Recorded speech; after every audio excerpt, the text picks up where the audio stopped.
Hello students, study time channel में आप सभी का स्वागत है।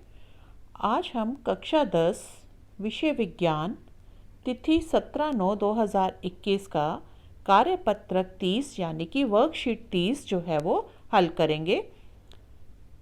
यह वर्कशीट शिक्षा निदेशालय राष्ट्रीय राजधानी क्षेत्र दिल्ली द्वारा जारी की गई है।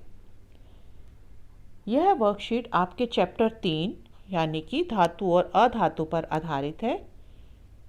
यह एक तरह से आपकी रिवीजन वर्कशीट है, क्योंकि इसमें सारी चीज़ें हम दोहराएंगे। तो यहाँ पे पहले लिखा है, देखिए, आइए दोहराएं। तत्वों को धातु और अधातु के रूप में वर्गीकृत किया जा सकता है। हमने इस चैप्टर में पढ़ा था कि हम सभी तत्वों को दो भागों में विभाजित कर सकते हैं, धातु और अधातु। धातु जो है वो कैसी होती है? धातुएं चमकदार, आघातवर्ध्य व तन्य होती हैं और ऊष्मा और विद्युत की सुचालक होती हैं। लेकिन पारद जो है उसको छोड़कर सभी धातुएं कमरे के तापमान पर ठोस होती हैं। पारद जो है वो क्या होता है? तरल। पारद, जिसको हम पारा भी बोलते हैं, यह जो है बाकी सभी धातुएं जो होती हैं ठोस होती हैं, लेकिन पारा जो धातु है वो कमरे के तापमान पर तरल होता है। ठीक है, तो ये एक अपवाद हो गया। फिर आता है, धातुएं विद्युत धनात्मक तत्व होती हैं, क्योंकि यह अधातुओं को इलेक्ट्रॉन देकर स्वयं को धन आयन में परिवर्तित हो जाती हैं। ठीक है, धातुएं जो होती हैं कौन से तत्व हैं? विद्युत धनात्मक तत्व। क्यों? क्योंकि वह अधातुओं को इलेक्ट्रॉन दे देती हैं और स्वयं जो है धन आयन में परिवर्तित हो जाती हैं। तीसरा पॉइंट देखिए, ऑक्सीजन के साथ धातुएं संयुक्त होकर क्षारकीय ऑक्साइड बनाती हैं। मतलब क्या हुआ इसका कि जब धातुएं ऑक्सीजन के साथ क्रिया करती हैं तो क्या बनता है? क्षारकीय ऑक्साइड बनती है।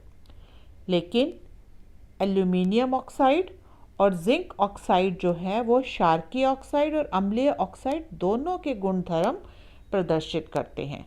मतलब सभी धातुएं जो हैं वो ऑक्सीजन के साथ क्रिया करके क्षारकीय ऑक्साइड बनाती हैं, लेकिन एल्यूमिनियम ऑक्साइड और जिंक ऑक्साइड जो हैं वो क्या करती हैं? क्षारकीय ऑक्साइड और अम्लीय ऑक्साइड दोनों के गुण जो है वो दिखाती हैं। इन ऑक्साइड को उभयधर्मी ऑक्साइड कहते हैं कि वह ऑक्साइड जो क्षारकीय गुण भी दिखाए और अम्लीय गुण भी दिखाए, उनको हम क्या बोलते हैं? उभयधर्मी ऑक्साइड। तो इसलिए हम एल्यूमिनियम ऑक्साइड को और जिंक ऑक्साइड को, दोनों को हम क्या बोलते हैं? उभयधर्मी ऑक्साइड भी कहते हैं। नेक्स्ट पॉइंट है, जल एवं तनु अम्लों के साथ विभिन्न धातुओं की अभिक्रियता भिन्न भिन्न होती है। हमने पिछले वर्कशीट्स में देखा था कि जितनी भी धातुएं हैं वो जल और अम्ल के साथ अलग अलग तरह की अभिक्रियाशीलता दिखाती हैं। ज़रूरी नहीं कि सभी धातुएं एक जैसी अभिक्रियाशील हों।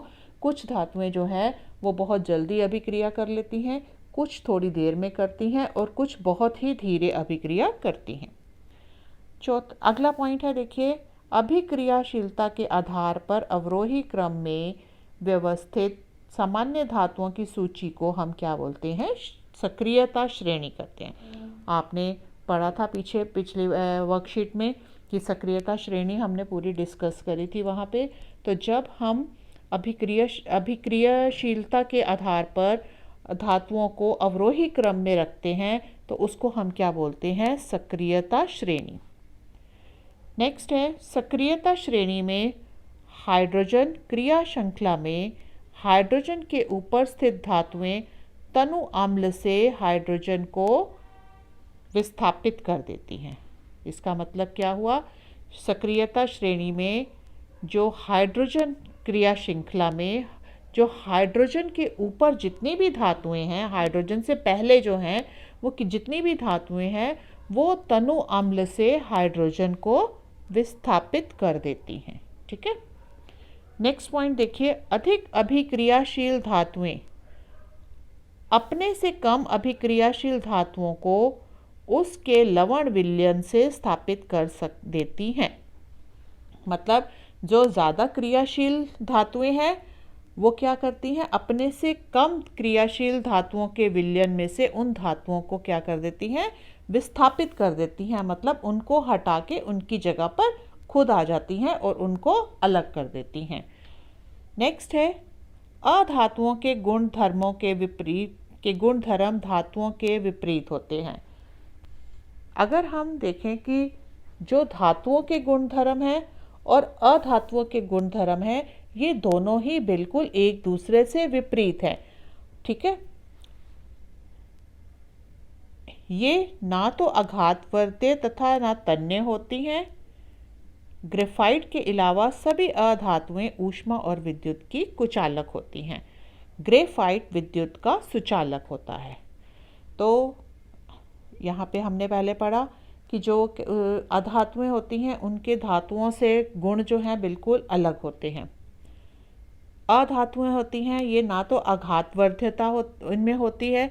आघातवर्ध्य मतलब कि हम इनको पीट पीट कर पतली चादरें नहीं बना सकते अधातुओं को, और ना ही ये तन्य होती हैं। तन्य का मतलब कि हम इनकी लंबी लंबी तारें जो है वो खींच सके। अधातुओं में ये गुण नहीं होता। ग्रेफाइट के अलावा सभी धातुएं ऊष्मा और विद्युत की कुचालक होती हैं। मतलब सभी धातुएं जो हैं, अधातुएं जो हैं, वो ऊष्मा की कुचालक होती हैं, लेकिन ग्रेफाइट जो होता है वो ऊष्मा का सुचालक। ग्रेफाइट ऐसी अधातु है जो ऊष्मा की सुचालक है। ठीक है, जो विद्युत का सुचालक है। ग्रेफाइट विद्युत का सुचालक होता है। ठीक है, अब हम इस पर आधारित इन प्रश्नों के उत्तर देंगे। पहला प्रश्न देखिए, निम्नलिखित मामलों में अपवाद लिखिए। तो पहला भाग इसका क्या है, ऑक्सीजन के साथ धातुएं संयुक्त होकर क्षारकीय ऑक्साइड बनाती हैं। फिर इसको ध्यान से सुनिए, ऑक्सीजन के साथ धातुएं संयुक्त होकर क्षारकीय ऑक्साइड बनाती हैं। बताइए इसका क्या आंसर लिख सकते हैं हम। सोचिए आप जरा, इसमें अभी हमने पीछे पढ़ा है। हाँ जी, यहाँ पे देखिए, ऑक्सीजन के साथ धातुएं संयुक्त होकर क्षारकीय ऑक्साइड बनाती हैं। फिर हमने पढ़ा एल्यूमिनियम ऑक्साइड और जिंक ऑक्साइड जो है वो क्या करती हैं, क्षारकीय ऑक्साइड और अम्लीय ऑक्साइड दोनों बनाती हैं। तो हम यहाँ पे लिखेंगे कि अपवाद क्या है इसमें, कि ऑक्सीजन के साथ, आंसर इसका लिखेंगे, ऑक्सीजन के साथ धातुएं संयुक्त होकर क्षारकीय ऑक्साइड बनाती हैं, जबकि एल्यूमिनियम ऑक्साइड और जिंक ऑक्साइड क्षारकीय ऑक्साइड और अम्लीय ऑक्साइड दोनों के गुणधर्म प्रदर्शित करती है। ठीक है, अब आते हैं सेकंड इस पे, बी भाग पे। धातुएं कमरे के तापमान पर ठोस होती हैं। तो हमने ऊपर पढ़ा था कि जितनी भी धातुएं होती हैं वो सब ठोस होती हैं, लेकिन एक जो है पारद जो है वो जो कमरे के तापमान पर ठोस नहीं होता, वो पारद एक तरल है। तो पारद जो है वो कमरे के तापमान पर क्या हो जाएगा, तरल। तो इसका आ गया पारद। ठीक है, सी भाग देखिए इसका।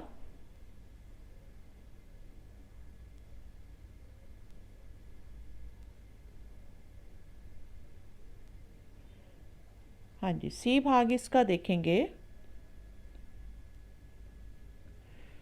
सी देखिए, अधातुएं ऊष्मा और विद्युत की कुचालक होती हैं। जितनी भी अधातुएं हैं वो क्या होती हैं, ऊष्मा और विद्युत की कुचालक होती हैं। ठीक है, वो अपने में से ऊष्मा और विद्युत पास नहीं होने देती। लेकिन यहाँ पे देखिए, ग्रेफाइट जो है वो विद्युत का सुचालक होता है। ठीक है, ग्रेफाइट जो है एक अधातु है, ये क्या होता है, विद्युत का सुचालक। तो यहाँ पे हम लिख देंगे ग्रेफाइट। ठीक है, सेकंड क्वेश्चन देखिए, बताइए निम्नलिखित कथन सत्य है या असत्य। तो ए भाग देखिए, जल तथा तनु अम्लों के साथ विभिन्न धातुओं की अभिक्रियाशीलता समान होती है। तो ये क्या हो जाएगा? गलत, क्योंकि हमने ऊपर पढ़ा था कि सभी धातुओं की अभिक्रियाशीलता जल और तनु अम्लों के साथ भिन्न भिन्न होती है। ठीक है, तो ये हम इसको क्रॉस कर देंगे। बी भाग देखिए, एल्यूमिनियम ऑक्साइड एक उभयधर्मी ऑक्साइड है। ठीक है, हाँ, हमने ऊपर पढ़ा था एल्यूमिनियम ऑक्साइड जो है वो क्या है?